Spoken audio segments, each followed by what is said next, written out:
No one would have believed in the early years of the 21st century that our world was being watched by intelligences greater than our own. That as men busied themselves about their various concerns, they observed and studied. The way a man with a microscope might scrutinize the creatures that swarm and multiply in a drop of water. With infinite complacency, men went to and fro about the globe, confident of our empire over this world. Yet across the gulf of space, intellects vast and cool and unsympathetic regarded our planet with envious eyes, and slowly and surely drew their plans against us.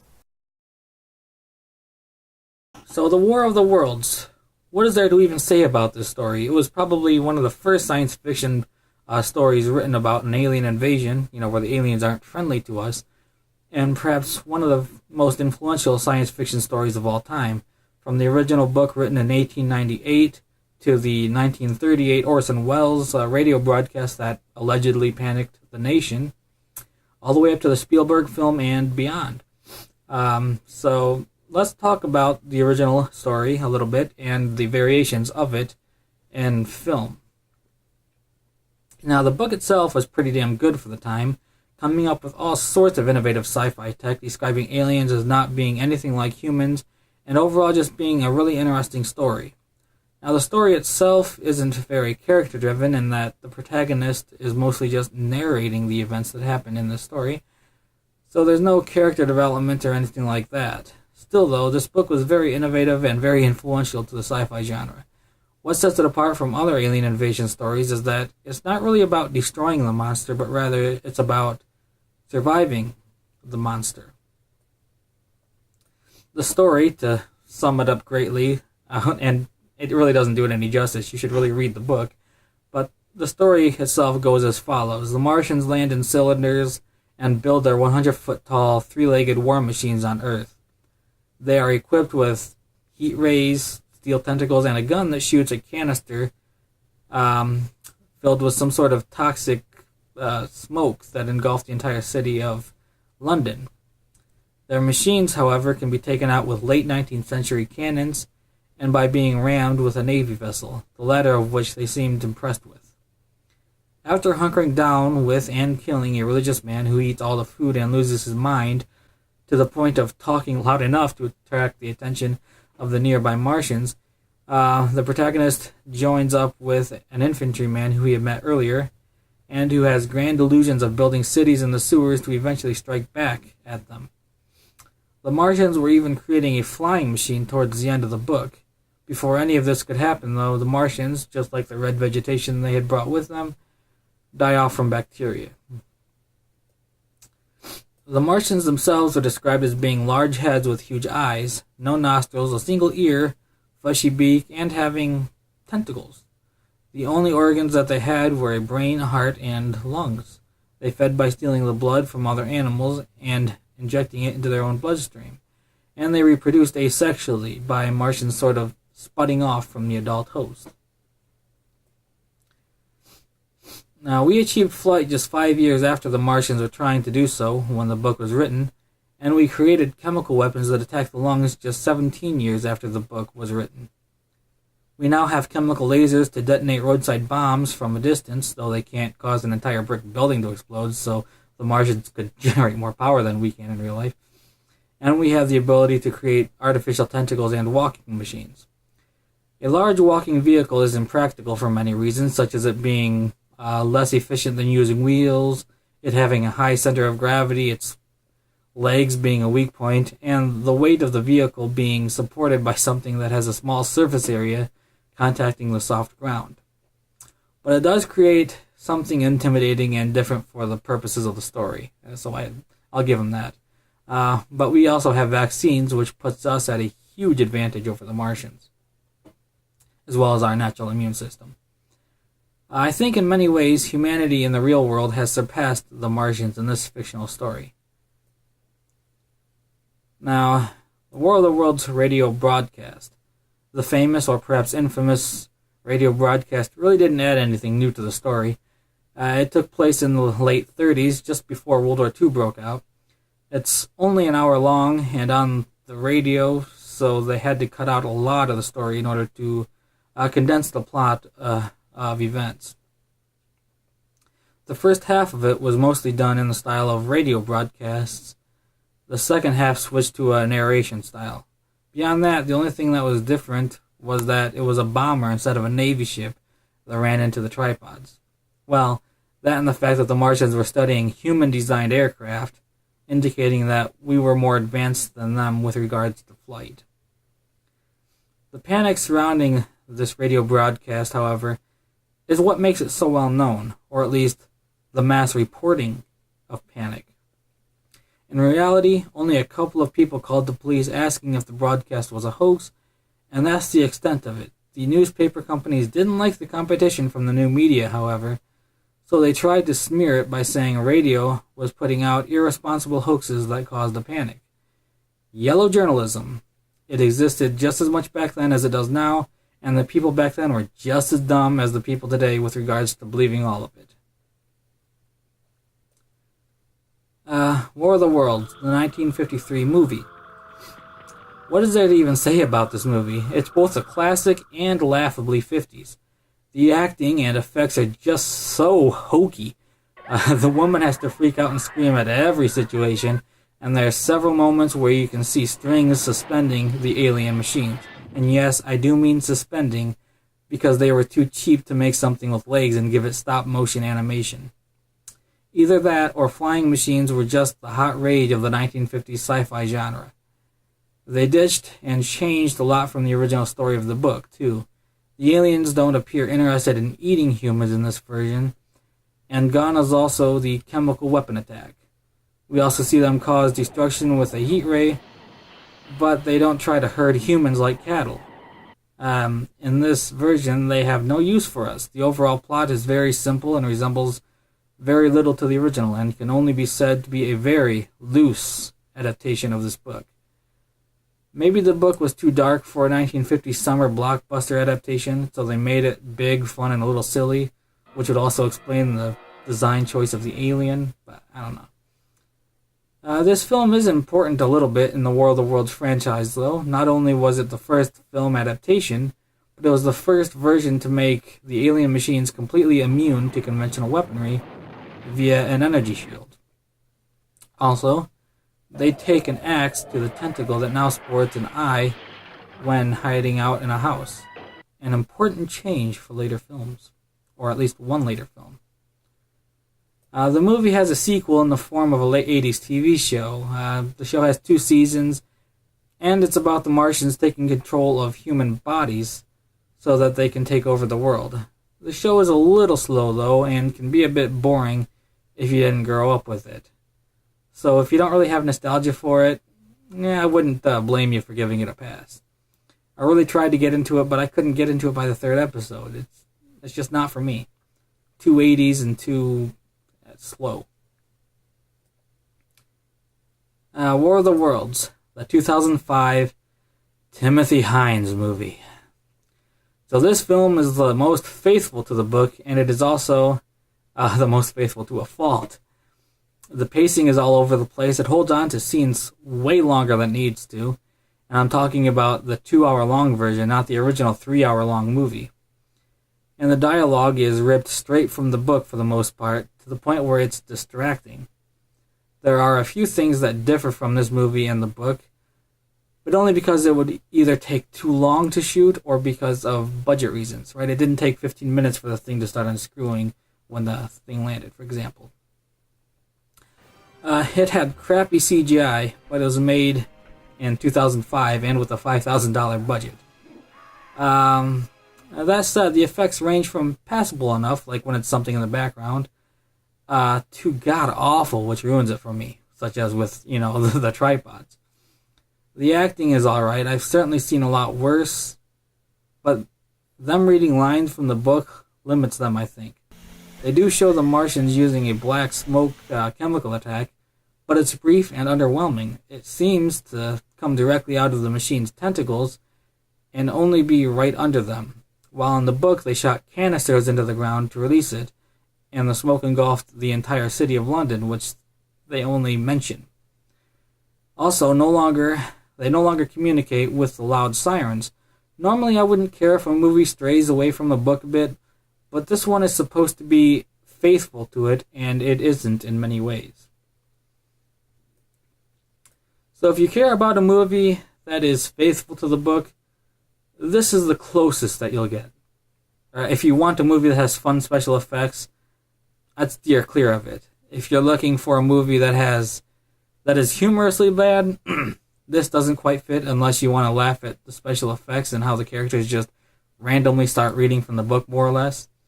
But I don't know, I slightly regret watching it because it is so close to the book that now whenever I think back to it, those really crappy CGI effects are what I'll think of when imagining the tripods, instead of just the images that I had in my head before. War of the Worlds, the 2005 David Latt movie. This version of the story was done with a $1 million budget and followed the basic outline of the story without doing so too closely. It has to be a movie first, after all. It was made by the mockbusters company Asylum, the same guys that made Sharknado, but the special effects were surprisingly not horrible. And that said, we barely got to see the aliens do much of anything, and it was mostly a dialogue-driven story.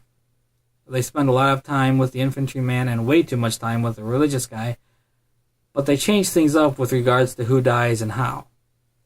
In the book, there's a lot of suspense from the time the aliens land to the time when they actually start doing anything, while in this movie they cut through all the bullshit and get right to the aliens killing people within just a few minutes.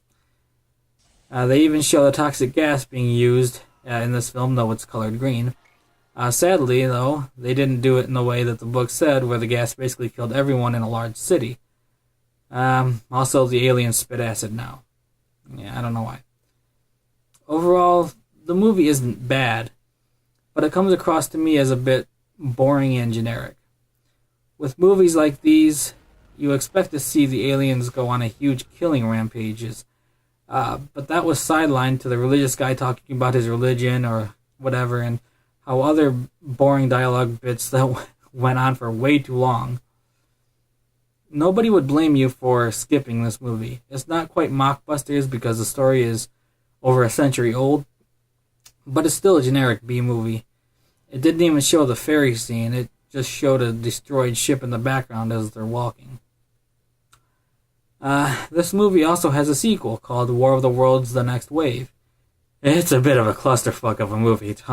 The Martians open a wormhole near Earth, humans reverse engineer the alien tech, so now they have fighter jets that can go in space, which they use to chase the mothership back to Mars. There's a fake city on Mars to hold humans.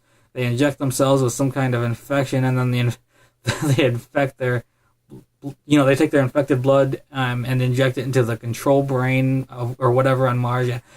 It's a weird movie, and I'll just leave it at that. It's certainly a more original take, but wow. The effects are about the same as the original Asylum one. And it's, I don't know. It's okay, I guess. Now, for the War of the Worlds, the 2005 Spielberg movie, the big one, the one that most people recognize. In my opinion, this is the best retelling of the book put to film. It has elements from the 1953 movie in it, such as the tripods having shields, and the tentacle in the house now having an eye attached to it, as well as getting hacked at with an axe. There's also some scenes with the military standing off with the tripods that is also a little reminiscent of the old films. I get why they have to have shields. In the original book they could be taken out with 19th century cannonballs, while today we have tanks and jets and bombs and things. That said, it remains more or less faithful to the book. Some things are changed up here and there, of course, as it has to be a movie first. You got to get the pacing and everything to work well. So a few examples of the changes, but not all of the examples, would be the protagonist is now a common blue-collar worker. He's trying to protect his kids instead of just getting back to his wife. The ferry ride doesn't have a Navy ship to destroy a few of the tripods. The man he meets and kills in the house is a mix between the religious guy and the infantryman. and several other little changes like that to make the film flow more smooth and stuff. It has good pacing and suspense, and Spielberg, it has to have those, and Spielberg is really good at delivering that. He knows how to do it. Now, of course, everyone hates on the ending, where the common cold defeats the aliens. Even Spielberg himself said he couldn't find out how to give the movie a good ending, and laughed that H.G. Wells couldn't either. Now, maybe for how Spielberg set up his Martians, where they planted the machines in the ground thousands or perhaps millions of years ago, it doesn't make sense, considering they've been to the planet before. Therefore, they must have known that we had bacteria, and to take precautions to fight it. When explorers today go to the Amazon, they bring medicine to fight malaria, because explorers have been there before. They know what to expect. In the book, it worked because the Martians had never been here. Maybe you could rationalize it by saying the Martians didn't take precautions for the new viruses and bacteria. I don't know, but they'd be pretty stupid Martians in that scenario, if you ask me. The tripods are made to look really big and scary. Very tall so as to make them feel intimidating, but more squid-like than spider-like. They have an almost graceful look to them and their movement. They also have no other machines, like, no separate fighting machines or anything, nor were they working on building more. And they, for whatever reason, didn't use the chemical weapons that the book described. It's also the only movie where the tripods communicate to one another with loud horns. There's some really good scenes, such as when they're in the water looking up at the tripods as they grab people out, or when the tripod machines approach the little girl in the movie. Also, we get to see the red vegetation taking over, and I think in this version, the Martians planted it here on purpose. We saw it growing rapidly every time they sprayed human blood, so they were using it as fertilizer to grow their crops, I think. If that was the intention, I think it's an interesting new take on that part of the story. The suspense and action in this film are both just as great. Some of the CGI is just a tad bit dated. Even in the worst shots, it holds up well to the point where it's not distracting. Overall, the movie is rather good, I think. There's Tom Cruise being covered in debris and ash from the people that were vaporized. Plus, we see the teen boy feeling pissed off and wanting to get back at the aliens. We catch up with these soldiers, look up at whoever else isn't dead, and we get back at them. We get back at them. That's a very much just after 9/11 kind of feeling that I think Spielberg and crew were intentionally going for. The kids were just kind of there to further the story and to give Tom Cruise's character motivation, but that's kind of like how the abandoned wife and Leatherhead was in the original books, so I don't really blame him for that. Now, War of the Worlds, Goliath. This 2012 Malaysian anime is set up as a sequel to the original novel, where it takes place 15 years later, just as World War I is about to start. Only now, they have reverse-engineered the alien tech. So they have jet-powered biplanes, heat-rays, rocket-powered airships, and each country has their own version of a tripod. There are historical figures in this film, such as Teddy Roosevelt, Nikola Tesla, and even the Red Baron, which is pretty cool to see. The Martians have made improvements now, too. They have their typical sci-fi flying craft, even bigger and more powerful tripods, and a huge airship. The plot is nothing spectacular, but it's mostly an action film anyway, so that doesn't matter. The Martians set up diversions in a few cities to weaken their forces. Then they put a bunch of their forces in New York. Along the way, we get dogfights between our biplanes and their spaceships, and gunfights with their tripods. Some of the scenes remind me of Independence Day, such as when they're flying through a canyon, the whole argument about humanity needing to unite against the aliens, and a few other things that I won't spoil for you here. This movie was done pretty well, though they use CGI on the machines and stuff, and it can sometimes look a bit out of place. The animation ranges from pretty good to feeling a bit rushed in places. All that said, this is the most original take on the War of the Worlds that didn't suck. It borrows plenty from the book regarding how the Martians look and their motivation for coming here and so forth. but it gives it a new story, and it's set in a slightly different time while still being connected to the original story in the book, which keeps it interesting. Alien Dawn. This film came out in 2012, but it's in a foreign language, and I can't find a dub of it. And from what I've seen, it looks really shaky and with a lot of lens flares. The pacing is constantly cutting back and forth. And it's just to the point where I can't follow what the hell's going on. So that's it for that one. That's my review. I wouldn't recommend it. Now, there are other War of the Worlds works out there. There's a couple different musicals, some spoof documentaries, and Superman even fought against the tripods in one story. That said, I have nothing to really comment on or add to any of these. I mean, the musicals are catchy, the spoof documentaries seem convincing and well done enough, but there's nothing more to really say about them. There will be a TV show on the BBC this year, that being 2019, where it will have some, 3 episodes or something. It's just a little mini-series. I don't really care for the tripod designs from what I've seen of it, but it seems like the story itself will be good.